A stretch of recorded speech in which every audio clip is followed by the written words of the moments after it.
जय शनिदेव दोस्तों शनिवार का दिन भगवान शनिदेव को समर्पित होता है। यानी कि जो भी भक्त शनिवार के दिन सच्चे मन से पूजा अर्चना एवं उनके मंत्रों का जाप श्रवण करता है, उस व्यक्ति के ऊपर शनिदेव की कृपा सदा सदा के लिए बनी रहती है।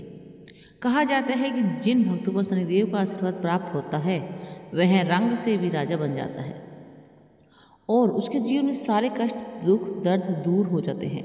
तो दोस्तों आज हम आपके लिए शनिदेव का एक ऐसा चमत्कारी मंत्र लेके आए हैं जिसका 108 बार जाप करने मात्र से आपके परिवार व आपकी संतान पर कभी भी किसी प्रकार का संकट नहीं आएगा। साथ ही इस मंत्र के प्रभाव से शनि दोषों से मुक्ति मिलती है। और दोस्तों शनिदेव की कृपा हमेशा हमेशा बनी रहती है। मनचाहा फल प्राप्त होता है, वर प्राप्त होता है, माता पिता के बच्चों का स्वास्थ्य हमेशा ठीक रहता है, घर में सभी प्रकार के क्लेश खत्म हो जाते हैं, व्यवसाय से लेकर छोटे बड़े कारोबार में वृद्धि होगी। शनिदेव सिर्फ खुश ना होकर अपने भक्तों को सभी प्रकार की मनोकामना पूरी करते हैं। बस आपको इस मंत्र का 108 बार जाप करना है। आप इस मंत्र का 108 बार जाप करने से ही भगवान शनिदेव आप पर अपनी कृपा दृष्टि बरसा देंगे और आपके बिगड़े हुए कार्य भी बनने लगेंगे।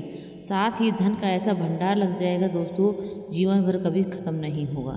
बस आपको इस मंत्र को 108 बार जाप करना है। यदि किसी कारणवश आप इस मंत्र का जाप करने में असमर्थ हैं तो आप इस मंत्र को अपने घर या अपनी दुकान में मोबाइल फ़ोन को चलाकर 108 बार पूरा स्मरण करें। और प्रिय दोस्तों, यदि आप शनिदेव के आशीर्वाद अपने ऊपर प्राप्त करना चाहते हैं, संपूर्ण परिवार पर पाना चाहते हैं, तो हमारे इस वीडियो को दिल से लाइक करके हमारे चैनल ज्ञान के सागर को सब्सक्राइब कर लीजिएगा और कमेंट बॉक्स में जय शनिदेव अवश्य लिखें, जिससे शनिदेव के चरणों में आपकी सभी दोस्त भक्तों की हाजिरी लग जाएगी। तो दोस्तों आप पर शनि भगवान की कृपा बरसेगी। तो आप देखेंगे भगवान शनिदेव की कृपा का कोई भी तोड़ नहीं है। यानी कि भगवान कर्म के फलदाता हैं। अगर आपको देना चाहें तो वो एक रात में ही आपको राजा से रंग से राजा कर देते हैं। तो दोस्तों हमेशा कर्म अच्छे करने चाहिए क्योंकि भगवान शनिदेव कर्म के फलदाता हैं। अगर आपको किसी भी कारणवश से कोई परेशानी होती है या आप कुछ दिक्कत होती है तो दोस्तों शनिदेव भगवान उस चीज़ को निवारण भी करते हैं। अगर गलत करते हैं तो उसको पनिशमेंट भी करते हैं। तो आशा करती हूँ आप भी अपनी ज़िंदगी में अच्छे अच्छे कार्य कीजिए, शनि भगवान की कृपा प्राप्त कीजिए और अपनी ज़िंदगी को कुशल बनाएं। तो चलिए दोस्तों मंत्र शुरू करते हैं। मंत्र हमारा इस प्रकार है। ओम नीलांजन समाभास रविपुत्र यमारजन छायामातंड संभूतं तं नमामि शनैश्चरम्। ओम नीलांजन समाभास रविपुत्र यमारजन छायामातंड संभूतं तं नमामि शनैश्चरम्। ओम नीलांजन समाभास रविपुत्र यमारजन छायामातंड संभूतं तं नमामि शनैश्चरम्। ओम नीलांजन समाभास रविपुत्र यमारजन छायामातंड संभूतं तं नमामि शनैश्चरम्। ओम नीलांजन समाभास रविपुत्र यमारजन छायामातंड संभूतं तं नमामि शनैश्चरम्। ओम नीलांजन समाभास रविपुत्र यमारजन छायामातंड संभूतं तं नमामि शनैश्चरम्। ओम नीलांजन समाभास रविपुत्र यमारजन छायामातंड संभूतं तं नमामि शनैश्चरम्। ॐ नीलाञ्जनसमाभास्य रविपुत्र यमराजन् छायामातण्डसम्भूतं तं नमामि शनैश्चरम्। ॐ नीलाञ्जनसमाभास्य रविपुत्र यमराजन् छायामातण्डसम्भूतं तं नमामि शनैश्चरम्। ॐ नीलाञ्जनसमाभास्य रविपुत्र यमराजन् छायामातण्डसम्भूतं तं नमामि शनैश्चरम्। ॐ नीलाञ्जनसमाभास्य रविपुत्र यमराजन् छायामातण्डसम्भूतं तं नमामि शनैश्चरम्। ॐ नीलाञ्जनसमाभास्य रविपुत्र यमराजन् छायामातण्डसम्भूतं तं नमामि शनैश्चरम्। ॐ नीलाञ्जनसमाभास्य रविपुत्र यमराजन् छायामातण्डसम्भूतं तं नमामि शनैश्चरम्। ॐ नीलाञ्जनसमाभास्य रविपुत्र यमराजन् छायामातण्डसम्भूतं तं नमामि शनैश्चरम्। ॐ नीलाञ्जनसमाभास्य रविपुत्र यमराजन् छायामातण्डसम्भूतं तं नमामि शनैश्चरम्। ॐ नीलाञ्जनसमाभास्य रविपुत्र यमराजन् छायामातण्डसम्भूतं तं नमामि शनैश्चरम्।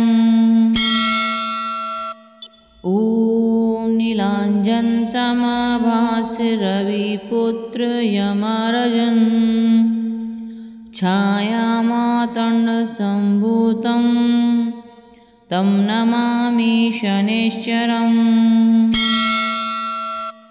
ॐ नीलाञ्जनसमाभास्य रविपुत्र यमराजन् छायामातण्डसम्भूतं तं नमामि शनैश्चरम्। ॐ नीलाञ्जनसमाभास्य रविपुत्र यमराजन् छायामातण्डसम्भूतं तं नमामि शनैश्चरम्। ॐ नीलाञ्जनसमाभास्य रविपुत्र यमराजन् छायामातण्डसम्भूतं तं नमामि शनैश्चरम्।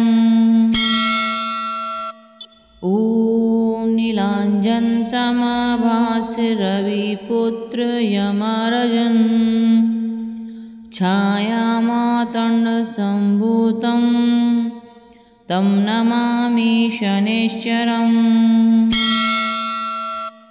ॐ नीलाञ्जनसमाभास्य रविपुत्र यमराजन् छायामातण्डसम्भूतं तं नमामि शनैश्चरम्।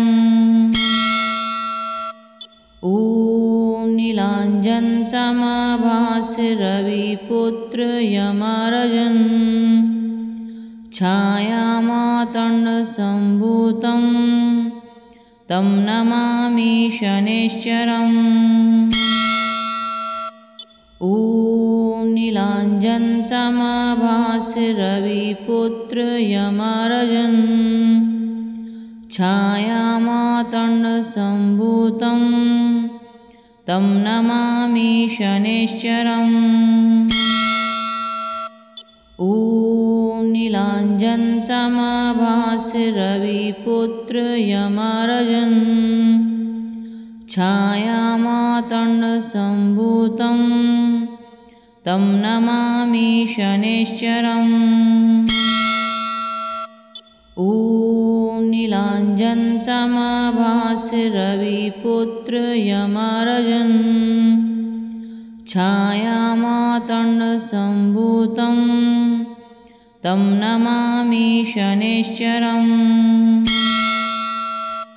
ॐ नीलाञ्जनसमाभास्य रविपुत्र यमराजन् छायामातण्डसम्भूतं तं नमामि शनैश्चरम्।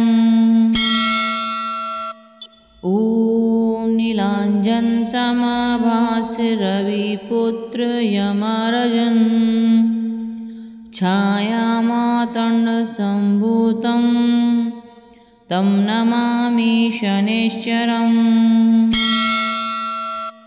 ॐ नीलाञ्जनसमाभास्य रविपुत्र यमराजन् छायामातण्डसम्भूतं तं नमामि शनैश्चरम्।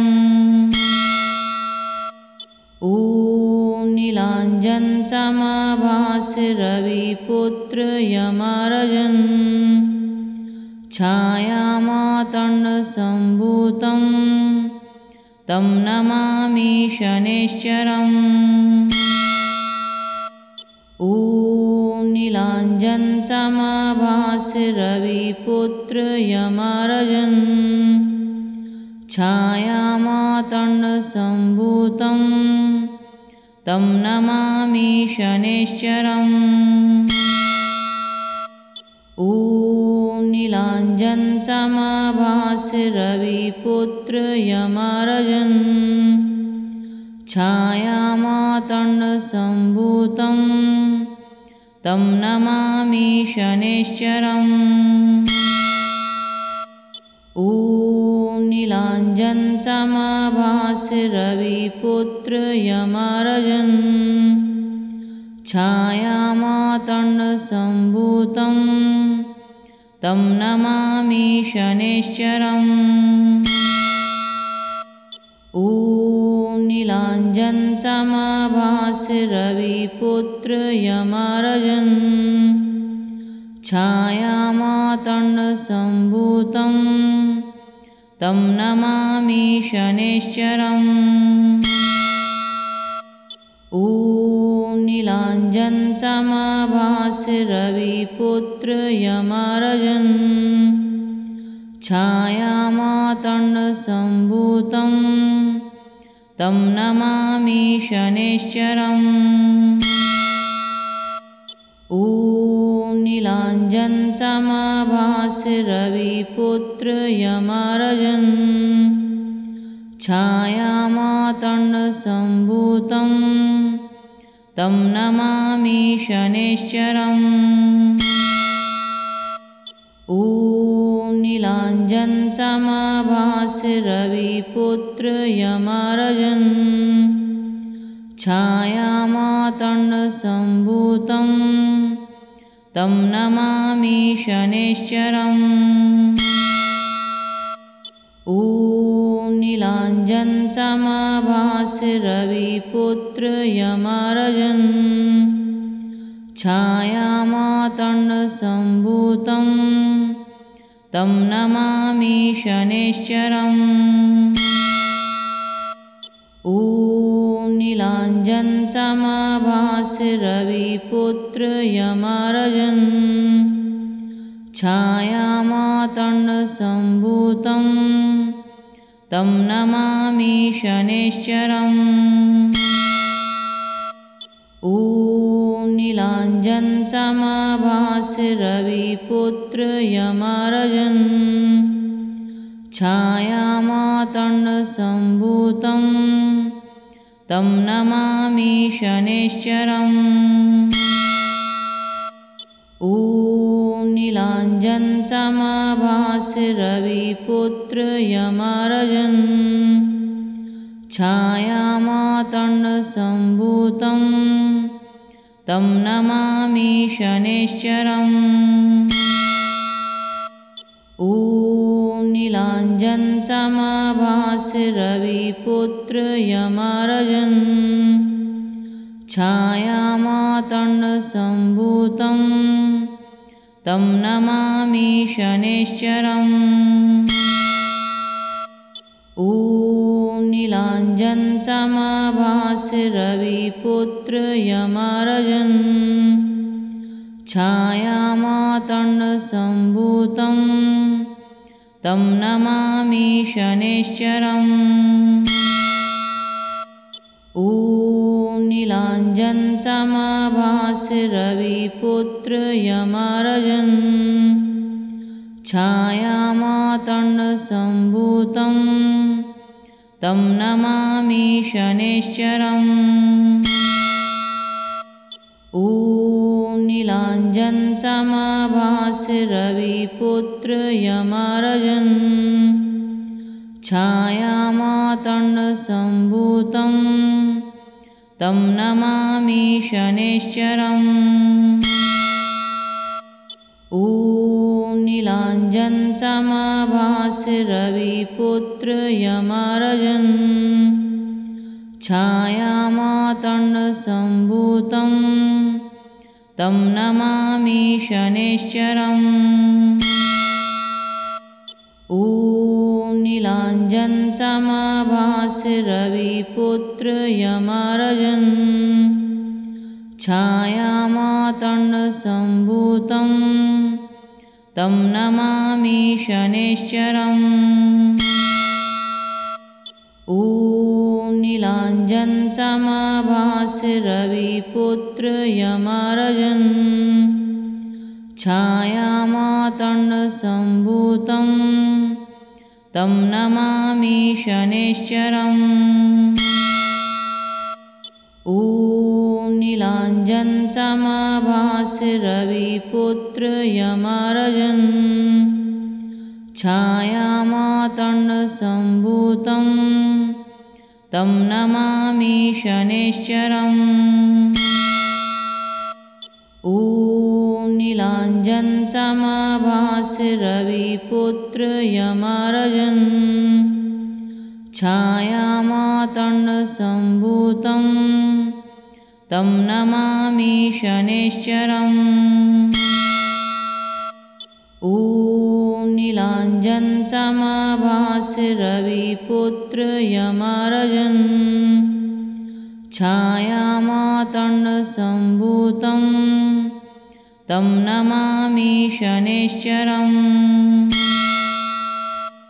ॐ नीलाञ्जनसमाभास्य रविपुत्र यमराजन् छायामातण्डसम्भूतं तं नमामि शनैश्चरम्। ॐ नीलाञ्जनसमाभास्य रविपुत्र यमराजन् छायामातण्डसम्भूतं तं नमामि शनैश्चरम्।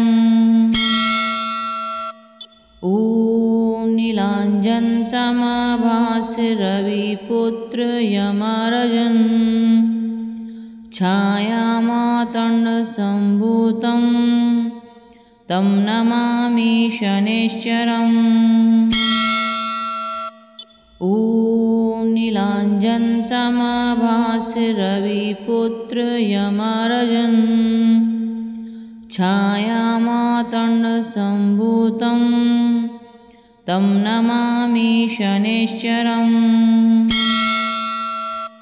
ॐ नीलाञ्जनसमाभास्य रविपुत्र यमराजन् छायामातण्डसम्भूतं तं नमामि शनैश्चरम्। ॐ समाभास्य रविपुत्र यमराजन् छायामातण्डसम्भूतं तं नमामि शनैश्चरम्।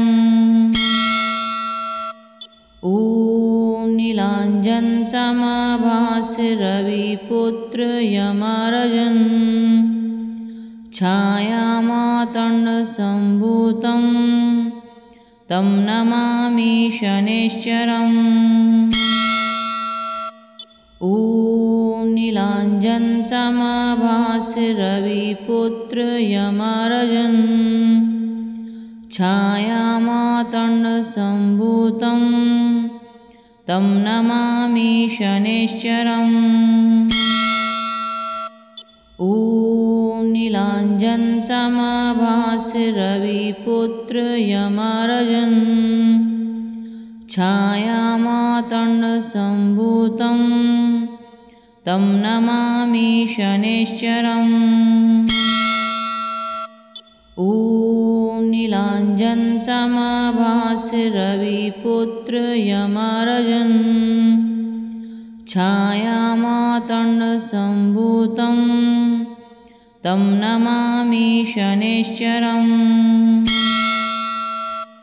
ॐ नीलाञ्जनसमाभास्य रविपुत्र यमराजन् छायामातण्डसम्भूतं तं नमामि शनैश्चरम्। ॐ नीलाञ्जनसमाभास्य रविपुत्र यमराजन् छायामातण्डसम्भूतं तं नमामि शनैश्चरम्। ॐ नीलाञ्जनसमाभास्य रविपुत्र यमराजन् छायामातण्डसम्भूतं तं नमामि शनैश्चरम्। ॐ नीलाञ्जनसमाभास्य रविपुत्र यमराजन् छायामातण्डसम्भूतं तं नमामि शनैश्चरम्। ॐ नीलाञ्जनसमाभास्य रविपुत्र यमराजन् छायामातण्डसम्भूतं तं नमामि शनैश्चरम्। ॐ नीलाञ्जनसमाभास्य रविपुत्र यमराजन् छायामातण्डसम्भूतं तं नमामि शनैश्चरम्। ॐ नीलाञ्जनसमाभास्य रविपुत्र यमराजन् छायामातण्डसम्भूतं तं नमामि शनैश्चरम्। ॐ नीलाञ्जनसमाभास्य रविपुत्र यमराजन् छायामातण्डसम्भूतं तं नमामि शनैश्चरम्। ॐ नीलाञ्जनसमाभास्य रविपुत्र यमराजन् छायामातण्डसम्भूतं तं नमामि शनैश्चरम्। ॐ नीलाञ्जनसमाभास्य रविपुत्र यमराजन् छायामातण्डसम्भूतं तं नमामि शनैश्चरम्। ॐ नीलाञ्जनसमाभास्य रविपुत्र यमराजन् छायामातण्डसम्भूतं तं नमामि शनैश्चरम्। ॐ नीलाञ्जनसमाभास्य रविपुत्र यमराजन् छायामा छायामातण्डसम्भूतं तं नमामि शनैश्चरम्। ॐ नीलाञ्जनसमाभास्य रविपुत्र यमराजन् छायामातण्डसम्भूतं तं नमामि शनैश्चरम्। ॐ नीलाञ्जनसमाभास्य रविपुत्र यमराजन् छायामातण्डसम्भूतं तं नमामि शनैश्चरम्। ॐ नीलाञ्जनसमाभास्य रविपुत्र यमराजन् छायामातण्डसम्भूतं तं नमामि शनैश्चरम्। ॐ नीलाञ्जनसमाभास्य रविपुत्र यमराजन् छायामातण्डसम्भूतं तं नमामि शनैश्चरम्। ॐ नीलाञ्जनसमाभास्य रविपुत्र यमराजन् छायामातण्डसम्भूतं तं नमामि शनैश्चरम्। ॐ नीलाञ्जनसमाभास्य रविपुत्र यमराजन् छायामातण्डसम्भूतं तं नमामि शनैश्चरम्। ॐ नीलाञ्जनसमाभास्य रविपुत्र यमराजन् छायामातण्डसम्भूतं तं नमामि शनैश्चरम्। ॐ नीलाञ्जनसमाभास्य रविपुत्र यमराजन् छायामातण्डसम्भूतं तं नमामि शनैश्चरम्। ॐ नीलाञ्जनसमाभास्य रविपुत्र यमराजन् छायामातण्डसम्भूतं तं नमामि शनैश्चरम्। ॐ नीलाञ्जनसमाभास्य रविपुत्र यमराजन् छायामातण्डसम्भूतं तं नमामि शनैश्चरम्। ॐ नीलाञ्जनसमाभास्य रविपुत्र यमराजन् छायामातण्डसम्भूतं तं नमामि शनैश्चरम्। ॐ नीलाञ्जनसमाभास्य रविपुत्र यमराजन् छायामातण्डसम्भूतं तं नमामि शनैश्चरम्। ॐ नीलाञ्जनसमाभास्य रविपुत्र यमराजन् छायामातण्डसम्भूतं तं नमामि शनैश्चरम्। ॐ नीलाञ्जनसमाभास्य रविपुत्र यमराजन् छायामातण्डसम्भूतं तं नमामि शनैश्चरम्। ॐ नीलाञ्जनसमाभास्य रविपुत्र यमराजन् छायामातण्डसम्भूतं तं नमामि शनैश्चरम्।